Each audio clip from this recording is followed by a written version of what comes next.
What's up, my dudes? Oh, that tea, baby. Thought it would be important to come in here and talk about this specifically because last year, before the 2023 Supercross season, I remember saying things like, I felt like Ken Roczen was a little bit overhyped on that Suzuki. I didn't really think he was going to be, extraordinary in 2023, like what a lot of people thought he was going to be. I just thought the simple fact that, that specific Suzuki team hadn't really done a whole lot up to that point at the top level. And also, Ken Roczen hadn't been on a Suzuki in a while. So, it was one of those things I thought, he could probably go out there and might get a win. And he did get one win in 2023 Supercross. But it's a whole different story, in my opinion, going into 2024. Just because now we've kind of seen what he can do on that bike. I think he's had more testing on it. They figured out a bunch of things on it. The whole team has grown into something more than what it was. And I even remember saying that before the 2023 season, I feel like he's overhyped on the Suzuki right now, but I don't feel that way 2 or 3 years down the road type shit. And that's exactly what's happening here. I don't really feel that same way anymore about Ken Roczen on this Suzuki. Obviously, he's done everything that he's done in this World Supercross stuff. He's obviously Ken Roczen. I mean, it's just all kind of depends on the competition level in 24, but I certainly think he at least has the potential to ride that bike to his full potential, boy. Oh, man. You gotta love all these little motocross lingo things, dude. Holy shit. But I think he's got the potential to at least be twice as good results-wise as he was last year in Supercross, at least. You know what I mean? But obviously we got Jett Lawrence in there, Hunter Lawrence in there, Flomax in there, Slomac, Tomac, they're all in there, dog. So, I don't know. I don't know how he's going to stack up to all that competition like that. I think it is a little more stacked in 24 than it was in 23. So, that alone may make it a little bit more difficult for Ken Roczen, but I could certainly see Roczen winning, 3 Supercross main events in 2024, whereas I thought that was literally fucking impossible to happen in 2023 Supercross, like what a lot of people thought he was going to do.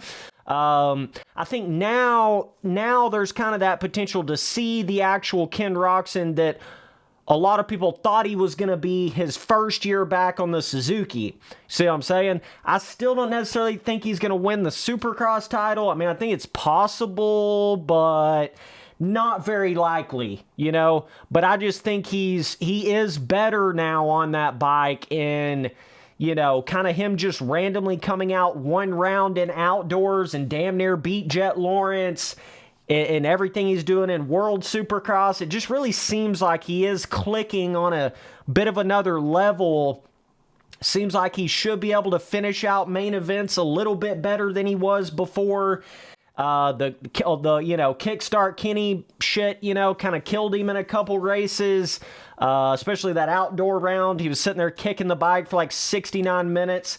So, yeah, I think they are going to attempt to do some sort of an electric start on the bike, even though that's not on the, Suzukis you would buy from the dealership. Still, somehow, I don't know what the hell's going on over there, but, But anyways, it's not like these bikes, I mean, they're not like a stock bike in any kind of way to begin with, so, I don't see why they didn't already put an electric start on Ken's bike, at the very start of the year in 23. I don't know why they didn't choose to do that, but surely to goodness it ain't that hard to figure out a way to do that with a factory bike. But yeah, I mean, definitely let me know down in the comments what you guys think Ken Roczen's going to do, but I know a lot of you guys got kind of mad and tilted whenever I made the, Ken Roczen's overhyped on a Suzuki video last year, or this year I should say, but last Supercross season, 2023 Supercross season, right? You know, a lot of people got real mad at me for that, but it actually turned out to be completely true, you know, with like 99% of the shit that I say and predict. It's like, it doesn't really seem like it's true until you get, you know, a year down the road or 2 years down the road, and then you're like, oh, damn, yeah, Spence was kind of right about that thing. Damn, bro. Yeah, that's exactly what's happened with this Ken Roczen situation, but I just want to make it clear, it wasn't like I was thinking Ken Roczen was just, he could only win like one main event a year for the rest of his career. It wasn't really like that. It was just more so, I didn't think he was going to be bad to the bone on that Suzuki the very first year back on it. But now is a little bit of a different story. Now it's a little bit more in that range of like anything is possible. Yeah. Never thought I'd be on a boat. Oh, man. Okay. So, yeah. That's just what I feel.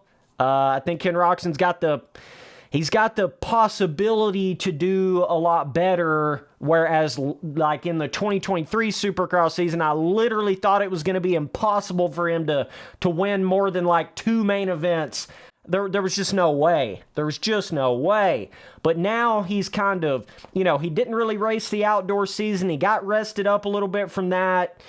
But he did race the World Supercross, so he's got those kind of gate drops under his belt. I just think he's going to be ready. He's going to be ready at A1. It wouldn't shock me if Roczen wins A1.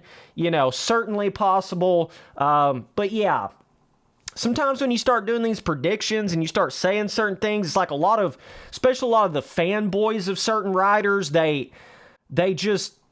can't see the forest for the trees or whatever the hell you want to call it. It's like they get so caught up on one thing I say or one title of a video that I make, and they don't realize I'm actually being pretty damn accurate with certain things that I say. You know, people just are quick to get offended by things. So, but anyways, I just want to say I think Ken Roczen has a lot of potential in 24.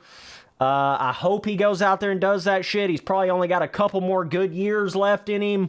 I want to see him do something big, but, you know, old Jetty Lawrence ain't gonna make it easy. Old Hunter Lawrence ain't gonna make it easy. You know, Tomac ain't gonna make it easy. You know, Sexton ain't gonna make it easy. Cooper Webb ain't gonna make it easy. I mean, we just keep going down the list more and more and more. And even Dylan Ferrandis, he's still gonna be out there on a Phoenix Racing Honda. He just won the outdoor title like 2 years ago. So it's going to be pretty tough, but Roczen is kind of good in those situations where he can get like a mediocre start and like just kind of run up with the pack and, you know, still get like a third or a second or whatever. He could be that kind of guy if he can just stay there the whole season. He don't have to be wicked, but just stay there the whole season, and he could catch somebody off guard, kind of like Sexton did last year when Tomac and Webb got taken out. You know, I could see Roczen winning a title if something like that was to happen, you know what I mean? But he's got to stay in it. He's got to stay in it after Daytona. So, that's the key. But either way, T is the key, boys. Later, dudes.